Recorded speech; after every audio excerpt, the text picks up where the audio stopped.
कि पल दो पल का क्या भरोसा है, कि पल दो पल में क्या हो जाए पता नहीं तकदीर का। और अजबिद भैया कोई ना जाने तो अजब खेल है रघुवीर का। यही धर्म से हो गए हैं पार की जैसी आराम। जब बोले जब राम का नाओ, राम भजन में लगी लगन। मीराबाई सुना वह भजन की जैसी आराम। कुछ न गए जीवन के साथ, ओ नर्मदा मैया की बांध के जय। आया रे बंदे, हाथ पसारे जाना पड़ेगा जैसी आराम। जय हो नर्मदा मैया की जय। तकदीर का अद्भुत जय हो भैया कोई न नर्मदा जाने मैया की जय। रघुवीर का जय सिया राम। अरे हरि भजन को ले लो रे मनाए जय सिया राम। घड़ी में आए पल में जाए, घड़ी पलक तो बांधी न जाए कि जय सिया राम। कुछ न गए जीवन के साथ, जब बोले रे जब राम का नाम जय सिया राम। यही धर्म से हो गए हैं पार की जय सिया राम। जब बोले जब राम का नाम, राम भजन में लगी लगन। मीराबाई सुना वह भजन की जय सिया राम। कुछ न गए जीवन के साथ, मुट्ठी बांध के आया रे बंदे, हाथ पसारे जाना पड़ेगा जय सिया राम। पल दो पल में क्या हो जाए पता नहीं तकदीर का। अद्भुत भैया कोई न जाने अजब खेल रघुवीर का जय सिया राम। अरे हरि भजन को ले लो रे मनाए जय सिया राम। घड़ी में आए पल में जाए, घड़ी पलक तो बांधी न जाए कि जय सिया नर्मदे हर। कुछ न गए जीवन के साथ, जब बोले रे जब राम का नाम जय सिया राम। महाराज जी नर्मदे हर। नर्मदे हर नर्मदे हर नर्मदे हर। आज हम फिर महाराज जी के पास हैं, माँ नर्मदा जी के तट पर महाराज जी के सानिध्य में। आज हम फिर से सत्संग करें और महाराज जी की भोजन प्रसादी बन रही है। महाराज जी नर्मदे हर। नर्मदे हर नर्मदे हर नर्मदे हर। आइए बैठिए। आज हम फिर हमारे परम पूजनीय महाराज जी श्री जसवंत दास महाराज जी के सानिध्य में हैं। और आज हमें फिर माँ नर्मदा जी की कृपा से महाराज जी से सत्संग करने का सानिध्य प्राप्त हुआ है। और हमारे दर्शक गणों के द्वारा बहुत कमेंट्स किए गए थे पहले वीडियो में कि महाराज जी से फिर से सत्संग करें, वो फिर से एक वीडियो लाएं। और हमारी माँ नर्मदा जी की कृपा से और महाराज जी के आशीर्वाद से आज फिर एक छोटी सी कोशिश कर रहे हैं हम महाराज जी से सानिध्य में सत्संग करने का। अब हम महाराज जी से सत्संग की कुछ चर्चा करेंगे जो पहले वीडियो में जो छूट गई थी। हम इस बार कोशिश करेंगे कि इस वीडियो में हम उनके सत्संग को शामिल करें। महाराज जी ने बहुत ही हमें ज्ञानवर्धक और मार्गदर्शन देने वाली बातें बताई थी। नर्मदे हर महाराज जी। नर्मदे हर नर्मदे हर। तो 15 दिन हो गए थे, कढ़ी नहीं बनाई थी, तो आज कढ़ी बनाने जा रहे हैं जी महाराज। कड़ी और टिक्कड़। कढ़ी और टिक्का। संतों महात्माओं की भोजन प्रसादी बहुत ही अद्भुत रहती है।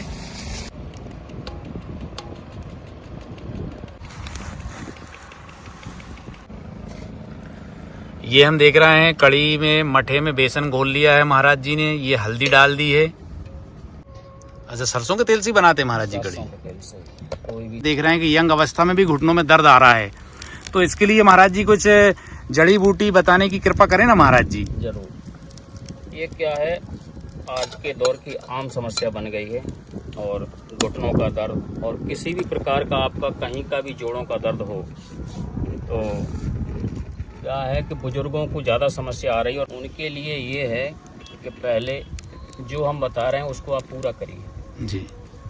पहला, अगर आपकी उम्र 60 प्लस है तो आपको कैल्शियम की कमी की जो पूर्ति है वो आपको गोलियों से होने वाली नहीं है, दूध और दही से भी होने वाली नहीं है, क्योंकि आपका शरीर 60 प्लस हो गया है तो आपको चूने का सेवन करना है। चूने का सेवन करना है जो कैल्शियम की कमी को बहुत जल्दी पूर्ति करता है। आप पान के पत्ते के साथ में भी खा सकते हैं, आप गुड़ के साथ में भी खा सकते हैं। पहला याद रखिए चूने का सेवन। तो महाराज चूने की मात्रा कितनी होना चाहिए? चूने की मात्रा इतनी होनी चाहिए, बिल्कुल एक दाना बना के आप थोड़ा थोड़ा, लेकिन आप रेगुलर लेंगे तो वो आपका सारा कुछ कवर कर लेगा। पहला हो गया चूना। और दूसरा मेथी दाना। 1 चम्मच मेथी दाना गर्म पानी में रात को डाल देना है और सुबह उस पानी का सेवन करना है और मेथी दाने को चबा चबा करके खाना है। 2, तीसरा हो गया एलोवेरा।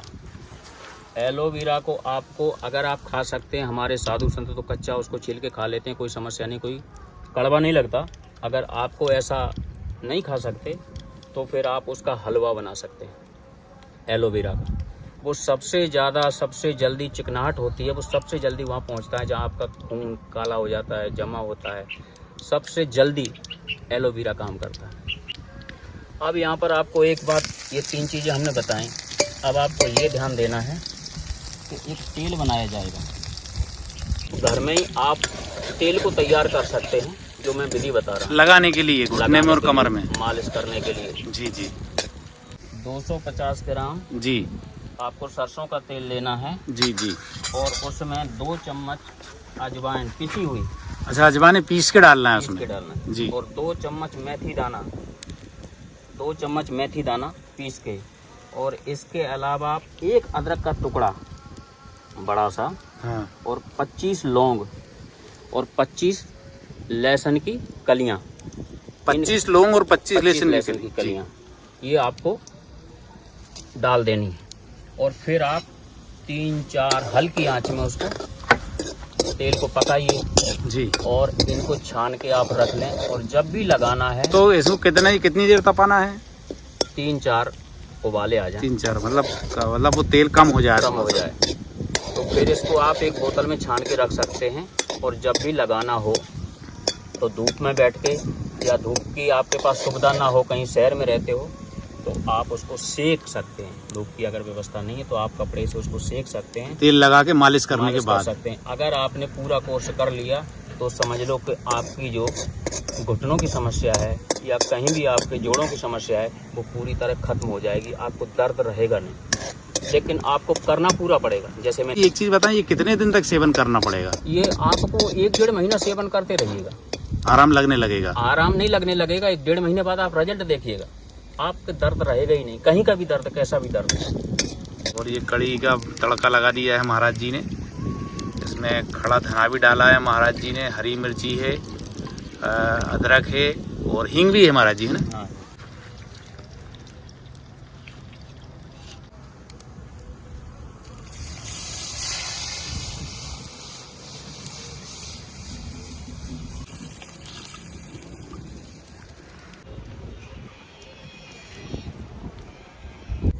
अच्छा ये अजवाइन भी डाल रहे हैं टिक्कड़ में? हाँ जी, अजवाइन। महाराज जी जैसे कि एक हमारे दर्शकगण हैं, पहले वीडियो में उन्होंने एक कमेंट्स करा था कि भैया आप माँ नर्मदा जी के तट का इतना महत्व क्यों बताते हैं, तो महाराज जी थोड़े से इस विषय पर कुछ बताने की कृपा करें ना महाराज जी। दर्शकगणों ने जिसने भी कमेंट किया है तो मैं बताना चाहता हूँ कि आप नहीं बताते महिमा, महिमा उनकी वेद पुराण धर्म ग्रंथ साधु संत बताते हैं। और हम जो महिमा बताते हैं वो अपनी तरफ से नहीं बताते, जो भी वर्णित है शास्त्रों में, जो भी साधु संतों से धर्म ग्रंथों में, उसके हम बाहर नहीं बताते। तो माँ नर्मदा की जिसने महिमा जानी और एक बार सुन ली, अगर उसने संत समाज में बैठ के अगर कहीं कथा भागवत में सुन ली तो वो दूसरी बार ये प्रश्न नहीं करेगा। क्या इस धरती पे कोई ऐसा तीर्थ हो जो बिल्कुल मुफ्त का हो? आप किसी भी तीर्थ में जाते हैं पैसा खर्च होता है, कहीं भी जाओ आने का जाने का किराया, कमरा और खाना पैसे से होगा, दुनिया का ब्रह्मांड का एकमात्र ऐसा तीर्थ नर्मदा खंड है जहाँ 1 रुपए खर्च नहीं होता। और जो भी जितनी भी परिक्रमाएं चल रही हैं सबको खर्च तो नहीं होता, प्लस मिलता है दक्षिणा। चाहे आप अमीर हो और चाहे गरीब हो, अगर आप दक्षिणा नहीं लेते तो ये अपमान समझा जाएगा मां नर्मदा का। जी महाराज। आपको समर्पण होके प्रदक्षिणा करनी है, आपको उसके शरण में रह के प्रदक्षिणा करनी है। अगर कोई देता है तो ऐसा नहीं कि हम अमीर हैं नहीं लेंगे, लेना पड़ेगा, क्योंकि आप मां नर्मदा की प्रदक्षिणा कर रहे हैं। कि यमुना जल का आप आचमन करते हो, सेवन करते हो तो 7 दिन में पवित्र करता है। सरस्वती जल का आप आचमन करते हो, सेवन करते हो, ये मैंने धर्म ग्रंथ कह रहे हैं, तो 3 दिन में पवित्र करता है। और गंगा जल का अगर आप सेवन करते हो तो उसी दिन पवित्र करता है। और नर्मदा जल का अगर आप सेवन करते हो तो उसी क्षण पवित्र करता है। ये साधु संत और धर्म ग्रंथ कह रहे हैं। दूसरा, यमुना जी में आप 7 बार स्नान करोगे, जो पुण्य फल मिलेगा। सरस्वती जी में आप 3 बार स्नान करोगे, जो पुण्य फल मिलेगा। गंगा जी में आप 1 बार स्नान करोगे, जो पुण्य फल मिलेगा। वो पुण्य फल नर्मदा जी के दर्शन मात्र से मिल जाता है। ये धर्म ग्रंथ और साधु संत कह रहे हैं। अब नर्मदा खंड में सबसे सुरक्षित जगह नर्मदा खंड में राम राज्य स्थापित देखा जाता है। मैं प्रमाण के साथ आपको प्रमाण दे सकता हूँ। आज हम देख रहे हैं देश दुनिया में महिलाओं की सुरक्षा, माता बहनों की सुरक्षा को लेकर सवाल खड़े होते हैं। नर्मदा खंड में जो परिक्रमा चल रही है और लाखों की संख्या में चल रही है, कोई थोड़ी बहुत परिक्रमा नहीं चल रही। माताएं बहनें अकेले परिक्रमा करने आ रही हैं और 4000 किलोमीटर की परिक्रमा है। आप बताइए मेरे को, माँ के जो शरण में आ गया उसकी सुरक्षा माँ करती है। किसी की औकात नहीं है तो कोई आंख उठा करके देखे नर्मदा खंड में।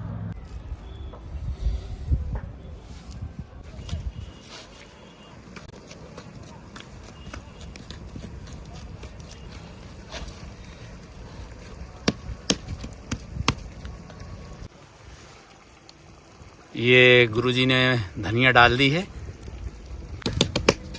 अब महाराज जी ये राम रोड टिक्कड़ बना रहे हैं। ये बहुत ही अद्भुत है और एक ही टिक्कड़ बनता है ये राम रोड।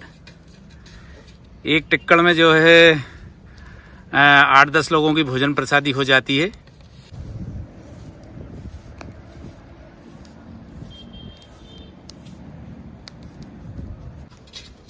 अच्छा महाराज जी, जैसे कि हमारे दर्शकगण ये भी जानना चाहते हैं, कई दर्शकगणों के हमारे पहले वीडियो में कमेंट्स आए हैं कि माँ नर्मदा जी की जो परिक्रमा करते हैं तो परिक्रमा में आपने 3 परिक्रमा का बड़ा महत्व बताया था। तो थोड़ा सा महाराज जी फिर से बताने की कृपा करें ना महाराज जी, ताकि हमारे दर्शकगणों को सभी को परिक्रमा के विषय में जानकारी मिल सके। हाँ, जो उस दिन प्रसंग अधूरा रह गया था तो उसमें 3 परिक्रमा के बारे में हम बताने वाले थे कि 3 परिक्रमा वो कौन सी हैं जो शास्त्रों में वर्णित हैं। अब जैसे जो आजकल परिक्रमा चल रही हैं वो समय के हिसाब से स्वरूप बदला है, बताता हूँ आपको।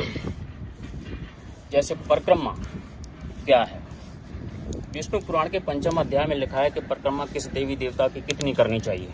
अगर कोई सूर्य देव की परिक्रमा करता है तो 7 की जाती हैं। सूर्य 5 देव में एक हैं। सूर्य को कभी जल नहीं चढ़ाया जाता, सूर्य को हमेशा ही अर्घ दिया जाता है। तांबे का पात्र हो, टूटी वाला लोटा हो, जैसे हम शास्त्रों की भाषा में अर्घा बोलते हैं। जल चढ़ाने का दोष लगता है और वो चलता रहना चाहिए। 7 बार आप घूम जाओ, दाहिने हाथ पे खड़े होकर सूर्य की परिक्रमा भी हो गई और अर्घ भी दिया गया।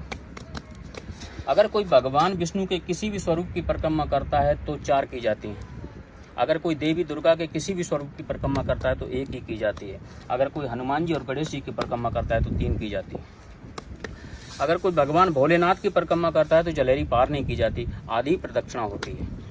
और हमारे यहाँ देवी देवताओं की नहीं, पेड़ पौधों की परिक्रमा होती है। अगर कोई पीपल, आंवला और तुलसी की पूर्ण प्रदक्षिणा करता है तो 108 की जाती है। 7, 5, 11 करे वो अलग विषय है। तो शनिदेव की अगर कोई परिक्रमा करता है तो 7 की जाती है। गौ माता की कोई परिक्रमा करता है तो 9 की जाती है, श्रृंगार करके।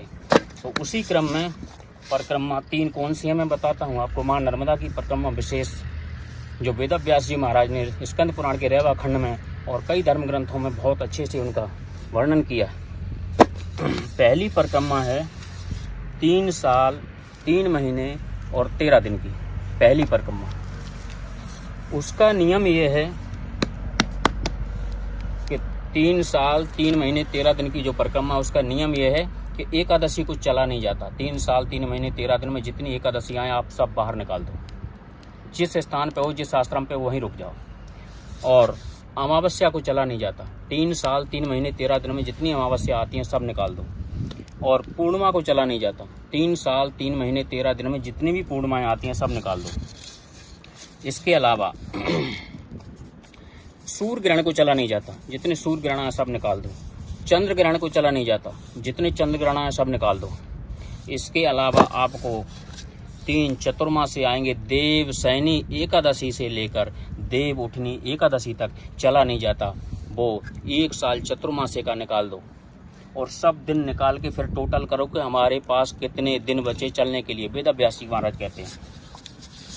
अब वेदव्यासी महाराज कहते हैं कि जितने दिन आपके पास बचे 3 साल 3 महीने 13 दिन में, आपने वो दिन निकाल के जो टोटल बचे उसमें 22 दिन और जोड़ दो। कौन से 22 दिन? कि हमारी जो सृष्टि है ग्रह नक्षत्रों से चलती है। और 3 साल में एक अधिक मास भी आता है जिसे हम मल मास या लौत का महीना कहते हैं। तो हमारी जो सृष्टि है वो ग्रह नक्षत्रों से चलती है। वो अधिक मास जो होता है तो उसमें जो दूसरा महीना होता है वो कभी 30 दिन का नहीं होता। इसलिए हमारे साधु संत धर्म ग्रंथों ने वो 22 दिन पकड़े और उसमें डाल दिए।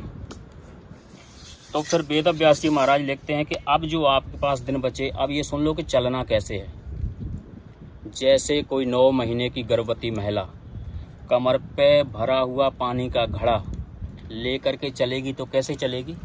धीरे धीरे धीरे धीरे। क्यों? क्योंकि आप मैराथन दौड़ लगाने नहीं आए, आप प्रदक्षिणा करने आए माँ। धीरे क्यों? कि आपका जो पिछला कदम रखा है, अगला कदम तब रखा जाए जब आपके मुख से एक जाप निकले। तो वो महिला कितना चलेगी एक दिन में? वेदव्यासी महाराज ने टारगेट दिया कि सूर्योदय से पहले नहीं चलना, परिक्रमा का नियम, सूर्यास्त के बाद नहीं चलना। तो वो महिला एक दिन में, क्योंकि वो 9 महीने की गर्भवती भी है और कमर पे पानी का भरा हुआ घड़ा लेकर के चल रही है, तो उन्हें टारगेट दिया वेदव्यासी महाराज ने कि वो महिला एक दिन में 8 किलोमीटर चलेगी। जब 8 किलोमीटर से भाग दिया गया, जो दिनों का टोटल मैंने बताया आपको, तो वो परिक्रमा 3 साल 3 महीने 13 दिन में पूर्ण हो जाती है, हमारे ऋषि मुनियों के सूत्र। अब इसके अलावा जो दूसरे नंबर पे है वो है जलहरी परिक्रमा।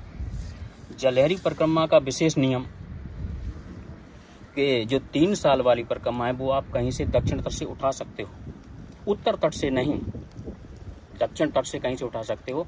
और जलहरी परिक्रमा है वो अमरकंटक से ही उठाई जाती है। जैसे भगवान भोलेनाथ की जलहरी पार नहीं करते, आप अमरकंटक से चलो, रत्ना सागर तक जाओ, समुद्र तक जाओ, और समुद्र आपको पार नहीं करना। और वो 7.5 साल की है उसका नियम। फिर आप वापस जाओ अमरकंटक, फिर उस तट पे जाओ समुद्र तक, फिर वापस आओ अमरकंटक, आपकी वो जलहरी परिक्रमा पूर्ण हो जाती है। अब जो तीसरे नंबर की परिक्रमा है, मतलब उसमें समुद्र को क्रॉस नहीं करना पड़ता, समुद्र को क्रॉस नहीं करना, 2 बार घूमना पड़ता है जलहरी परिक्रमा। तो अब जो तीसरे नंबर की परिक्रमा है वो इस दुनिया की ब्रह्मांड की सबसे कठिन परिक्रमा है, क्योंकि जब तीनों परिक्रमाएं करोगे तभी कुबेर का वरदान लागू होगा। कौन सी परिक्रमा?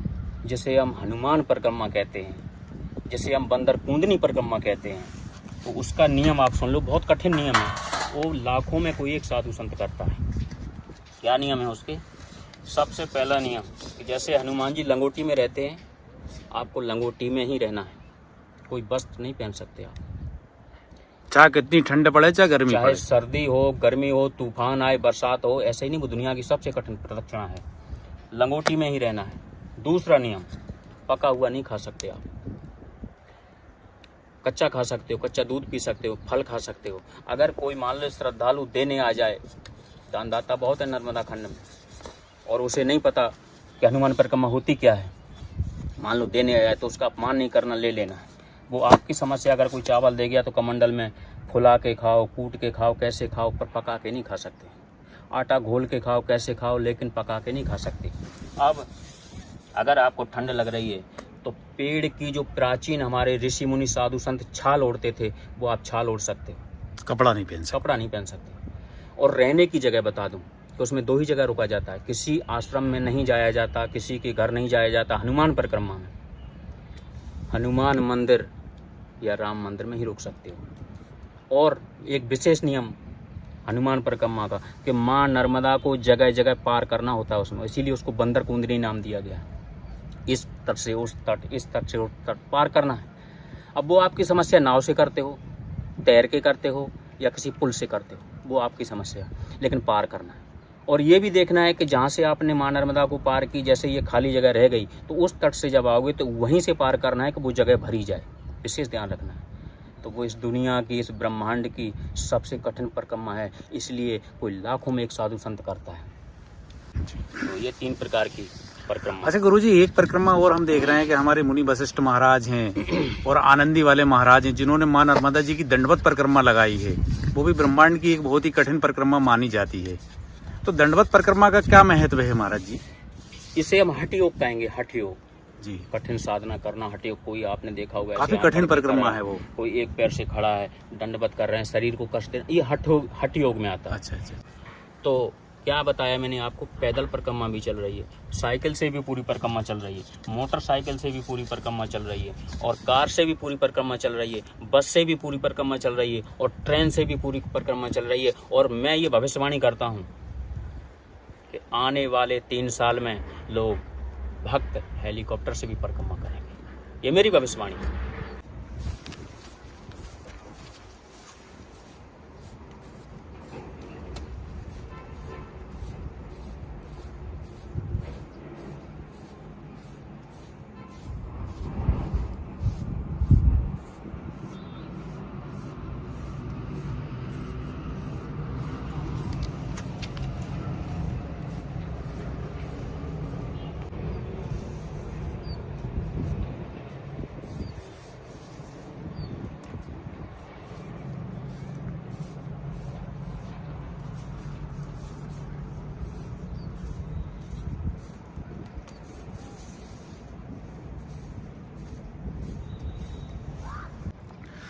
और अब ये गुरुजी ने, महाराज जी ने रामरोड टिक्कड़ जो है डाल दिया है अग्नि में सेकने के लिए।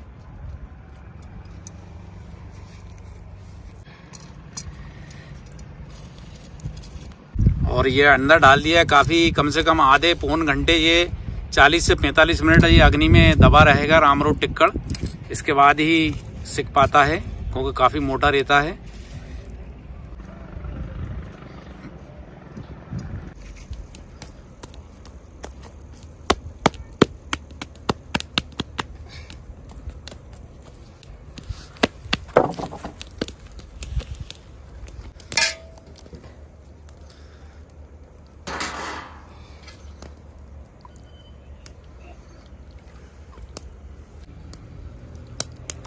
और ये कड़ी बना ली है, पूरे भोजन प्रसादी तैयार हो गई है।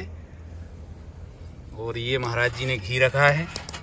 अच्छा, टिक्कड़ के, रामरोड टिक्कड़ के साथ घी, गुड़ और कड़ी खाने का, ग्रहण करने का आनंद ही कुछ और होता है।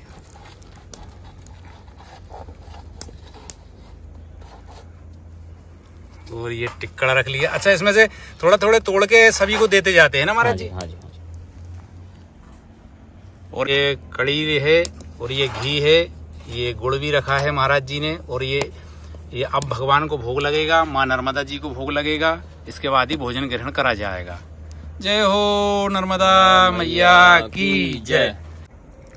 आज हमें माँ नर्मदा जी के तट पर में महाराज जी के दर्शन हुए, और वीडियो के माध्यम से हमारे सभी दर्शकगणों को दर्शन हुए। हम सब धन्य हुए। महाराज जी, आपको दंडवत प्रणाम। महाराज जी, नर्मदे हर। नर्मदे हर, नर्मदे हर, नर्मदे हर।